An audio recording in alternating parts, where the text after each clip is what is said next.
और कोई कहीं कोई नाराज़ नहीं है, सब ठीक है।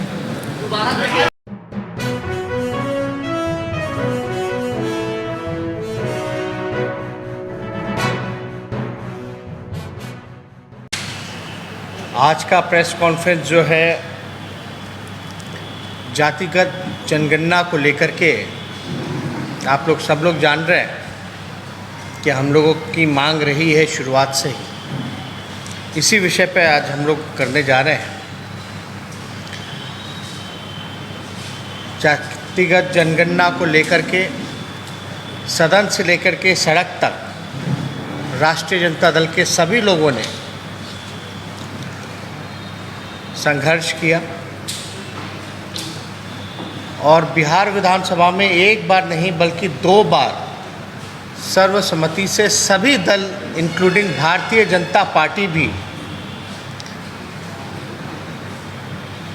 विधानसभा से प्रस्ताव 2 बारी जो है केंद्र सरकार को भेजने का काम किया गया। एक बार नहीं बल्कि 2 बार। पिछले मॉनसून सत्र में आप सब लोगों ने देखा होगा कि बिना भेदभाव के, बिना मतभेद के हम लोगों की मांग थी कि भाई जब 2 बार बिहार विधानसभा से पारित हो चुका है जातिगत जनगणना को लेकर के, भले ही मुख्यमंत्री जी के नेतृत्व में सभी बिहार के जितने भी दल विधानसभा में जिन लोगों ने पारित किया, एक कमेटी बना करके प्रधानमंत्री जी से मिलने हम लोग चलें और जातिगत जनगणना की मांग जो रही है उसको जो है उंगली जामा हम लोग पहनाने का काम करें। हम लोग पिछली बार मॉनसून सत्र में हम खुद स्वयं सभी विपक्षी दलों के साथ, चाहे लेफ्ट पार्टियां हों, कांग्रेस पार्टी हो, आरजेडी, हम सभी जितने नेता थे मुख्यमंत्री जी से जाकर के मिले और माननीय मुख्यमंत्री नीतीश कुमार जी ने ये आश्वासन दिया कि आपकी मांग पे हम जो है प्रधानमंत्री जी से समय मांगेंगे। 4 तारीख को माननीय मुख्यमंत्री जी ने पत्र लिख करके प्रधानमंत्री जी से समय मांगा है। आज लगभग जो है 1 हफ्ता से ज़्यादा हो चुका है, लेकिन अब तक प्रधानमंत्री द्वारा समय हम लोगों को नहीं मिला। हमारी दूसरी ये भी मांग थी कि अगर केंद्र सरकार मना करती है तो राज्य सरकार, जैसे कर्नाटका राज्य ने अपने तर्ज पर जातिगत जनगणना कराई है, उसी तर्ज पे बिहार सरकार भी ऐलान करे कि वो जातिगत जनगणना जो है वो कराने का काम करेगी। प्रधानमंत्री जी बंगाल के मुख्यमंत्री से मिल रहे हैं, पंजाब के मुख्यमंत्री से मिल रहे हैं और लोकसभा के चुनाव में बिहार ने सबसे ज़्यादा 40 में से 39 सीटें जो हैं वो एनडीए को देने का काम किया। यानी लगभग सारी सीटें जिस राज्य ने एनडीए सरकार को देने का काम किया, उस राज्य के मुख्यमंत्री आदरणीय नीतीश कुमार जी को समय क्यों नहीं दे रहे, ये नीतीश जी समझें। लेकिन हम सब लोग चाहते थे कि हम लोग सब लोग जाएं। अब तो विलम्ब हो रहा है। अभी कुछ दिन पहले जो है पार्लियामेंट में भी एक सवाल पूछा गया, जहां केंद्र सरकार ने जवाब दिया है जातिगत जनगणना को लेकर के। ये श्री विशंबर प्रसाद निषाद जी ने, जो एमपी हैं, यूपी से आते हैं, उन्होंने सवाल पूछा पार्लियामेंट में। इसमें साफ तौर पे केंद्र सरकार ने जवाब दिया, the government of India decided not to enumerate caste wise population with other than SCs and STs in census as a matter of policy after independence। यानी साफ तौर पे जो है केंद्र सरकार जो है मना करती है पार्लियामेंट में, सदन में, कि आफ्टर इंडिपेंडेंस जो है पॉलिसी के चक्कर में हम जो है कास्ट सेंसस जो है वो नहीं कर सकते। अगर आप देखेंगे तो लोकसभा में एक और सवाल पूछा गया, जितने पिछड़े हैं, दलित हैं, उनके बैकलॉग के सवाल पर। ये लगभग जो है 50% उनका बैकलॉग जो है वो खाली है। जातिगत जनगणना जब हम कराने की मांग करते हैं तो ऐसा नहीं है कि हम जात पात की राजनीति कर रहे हैं। आप समझिए कि ये पिछड़ेपन का जो बीमारी है, जो गरीबी की जो बीमारी है, पिछड़ेपन की जो बीमारी है, जो अंतिम पैदान पे जो सोसाइटी समाज हमारा खड़ा है, ये उसकी उन्नति और उत्थान के लिए आपको सही में आपको जानना पड़ेगा। किसी भी बीमारी का इलाज करने के लिए आपको बीमारी का पता करना पड़ेगा। तो ये जो कास्ट सेंसस है, जब तक ये नहीं पता चलेगा कि किसकी कितनी संख्या है, कौन जो है भीख मांगने वाला है, कौन जो है ठेला चलाने वाला है, कौन जो है नाला साफ करने वाला है, कौन जो है एक कमरे में जिसका पूरा परिवार बसर करता है, ये जब तक हम लोगों को नहीं पता चलेगा, किसके परिवार के लोग 51% जो है दिहाड़ी मजदूर हैं, तब तक हम उनके विकास के लिए, उसके उत्थान के लिए हम कोई भी बजट से, कोई भी अलग से एलोकेट करके, बजट में प्रोविज़न करके अलग से कोई योजना नहीं बना सकते। तो आपको ये बीमारी का पता चलना चाहिए। उसी का एक मैकेनिज़्म है कि आप जो है जातिगत जनगणना जो है वो कराएं। अभी भी आप लोग देखते होंगे कितनी बड़ी संख्या है गरीबों की। आखिर ये लोग हैं कौन, कहाँ से आते हैं, कौन है? आदरणीय लालू जी, शरद जी, मुलायम सिंह जी के मांग पर आप लोगों को भी पता है कि आर्थिक, शैक्षणिक और जातीय जनगणना कराने की जो मांग पार्लियामेंट में लोगों ने किया था वो हुई, लेकिन पब्लिसाइज नहीं हुई। हम लोगों की मांग है कि भाई जातीय जनगणना हो और उसको पब्लिक डोमेन में भी डाला जाए। और हम लोग इसी दौरान में, क्योंकि एक हफ्ता से ज़्यादा हो चुका है और माननीय मुख्यमंत्री जी लगातार जो है समय मांग रहे हैं, प्रधानमंत्री जी से समय मिल नहीं रहा, तो आज हमने भी प्रधानमंत्री जी को एक चिट्ठी जो है वो लिखने का काम किया है। ये चिट्ठी जो है आप लोगों को मोबाइल में जो है हम पहुंचवा देंगे। आप लोग उसमें सारी चीज़ें जो हैं पढ़ सकते हैं, देख सकते हैं। लेकिन हमको ये उम्मीद और आशा है कि कहीं ना कहीं से हम लोगों की जो ये लड़ाई जो है, जो मांग जो है, जो देश हित में है, राजहित में है, जनहित में है, इस पे, क्योंकि दोनों जगह एनडीए की सरकार है, डबल इंजन की सरकार है, चाहे केंद्र में हो, राज्य में हो, करना इन्हीं लोगों को है। इसीलिए हम बिना भेदभाव के आदरणीय मुख्यमंत्री जी से जा कर के उनके कक्ष में बिहार विधानसभा के सभी नेता, विरोधी दल जितने लोग हैं, सब लोगों के साथ जाकर के मिले कि भैया आप समय लीजिए, आपके नेतृत्व में हम लोग चलेंगे। तो कहीं ना कहीं से अगर एक हफ्ते से समय नहीं मिल रहा है तो कहीं ना कहीं से ये मुख्यमंत्री जी का अपमान है।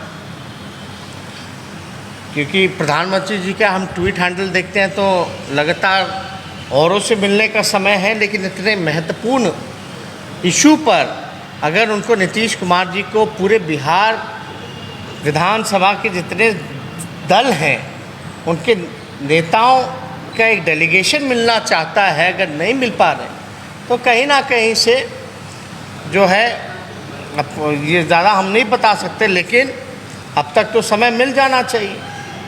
तो इसमें हम चिट्ठी लिख करके उनसे फिर से हमने अपील की है, गुहार की है कि भाई ये जो समय जो है ये हम लोगों को मिलना चाहिए। और आप लोग सब लोग जान रहे हैं कि आदरणीय लालू जी लगातार कई बार, एक बार नहीं कई बार सड़कों पर भी उतर करके जातिगत जनगणना की जो है वो मांग उन्होंने की थी और इसकी शुरुआत की थी। तो आज हम इसी सिलसिले में सोचे कि आप लोगों से प्रेस कॉन्फ्रेंस करके इस बिंदु पर जो है हम लोग चर्चा करें।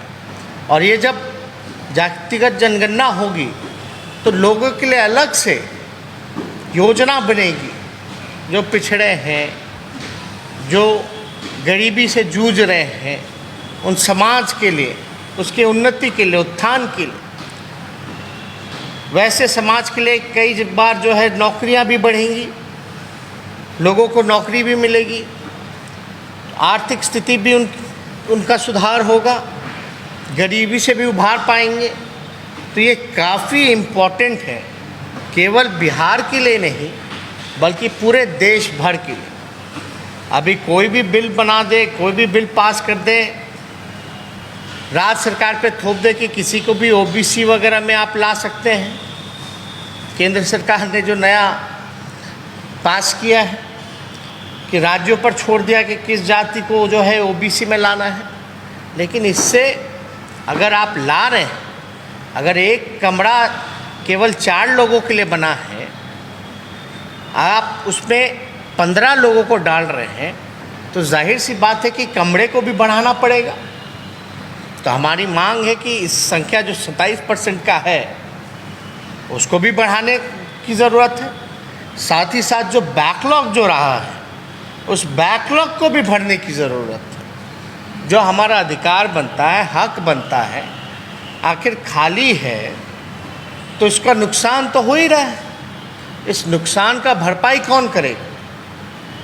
इसलिए केवल कानून बनाने से नहीं होगा, असल में ये काम सबसे ईमानदारी से अगर हम बताएं तो ये तभी सफल हो पाएगा जब जातिगत जनगणना हो पाएगी। जब असली पिक्चर आपके सामने आएगा तभी जो है चीज़ें सफल हो सकती है, वरना कितने भी कानून बना दिया जाए उससे कोई फ़र्क पड़ने वाला नहीं। तो इसलिए अगर आप लोगों को कोई इस विषय में, क्योंकि ये विषय प्रेस कॉन्फ्रेंस जो है जातिगत जनगणना को लेकर के, इस विषय में अगर आप लोगों को कोई भी प्रश्न अगर पूछना है तो आप लोग जो है पूछ सकते हैं।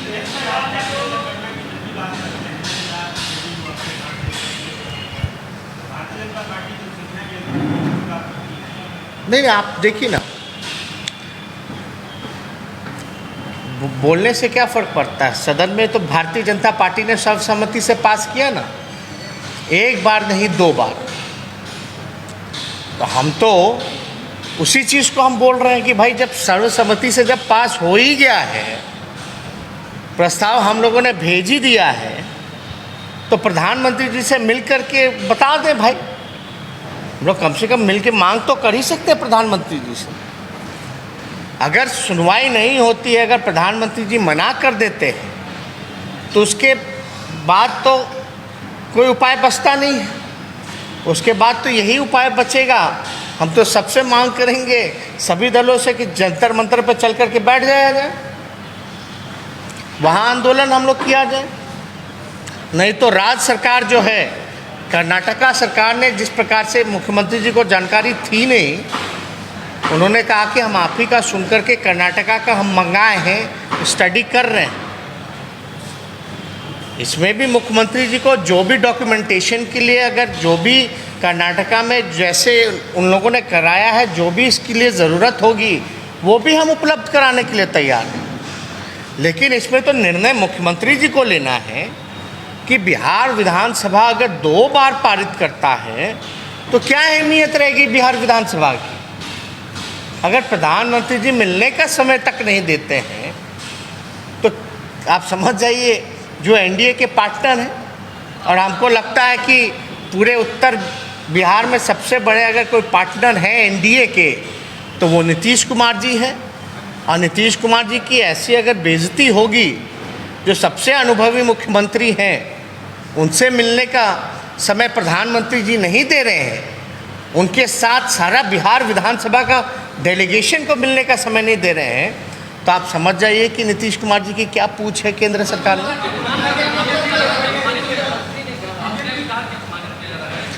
आप देखिए ना, आप प्रधानमंत्री जी का एक बार ट्विटर हैंडल आप देख लीजिए, हर किसी से मिल रहे हैं।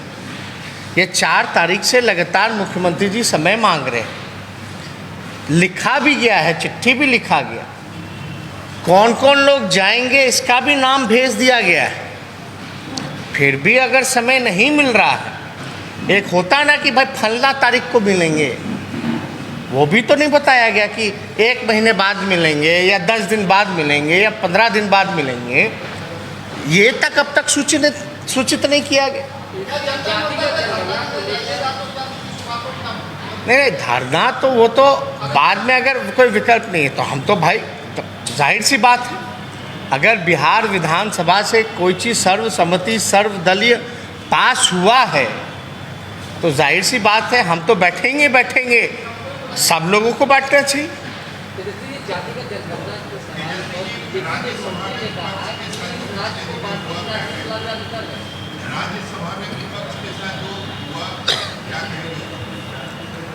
नहीं, देखिए, किसान आंदोलन को लेकर के, किसानों की मांग को लेकर के कुछ लोगों ने जो है अपनी मांग को मजबूती के साथ रखने की कोशिश की, और किसानों का तो एक मांग तो बड़ा जायज़ है भाई कि एमएसपी तो होना ही चाहिए,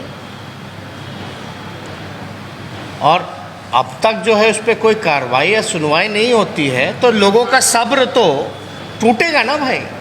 लोग जो जनप्रतिनिधि, जो लोग चुन कर के आते हैं, जिनको जनता भेजती है, उनसे तो जनता सवाल करेगी ना।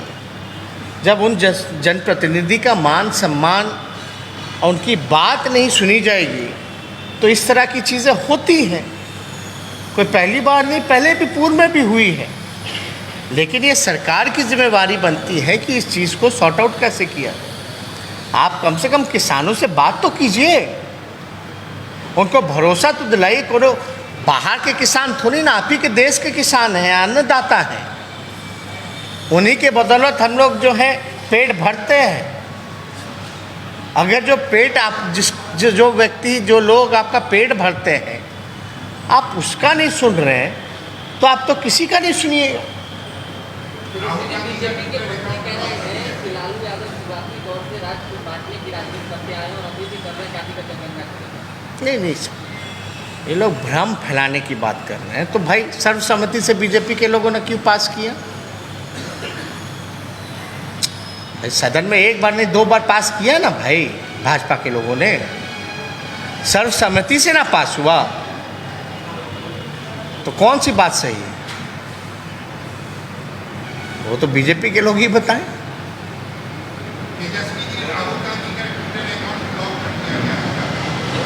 अब इस पे हमको ज़्यादा जानकारी नहीं है। अब इसी विषय में हम सोचे थे प्रेस कॉन्फ्रेंस रखेंगे। बाकी नहीं, आज तो हमारा प्रेस कॉन्फ्रेंस इस विषय पे है, और कोई नाराज़ नहीं है, सब ठीक है।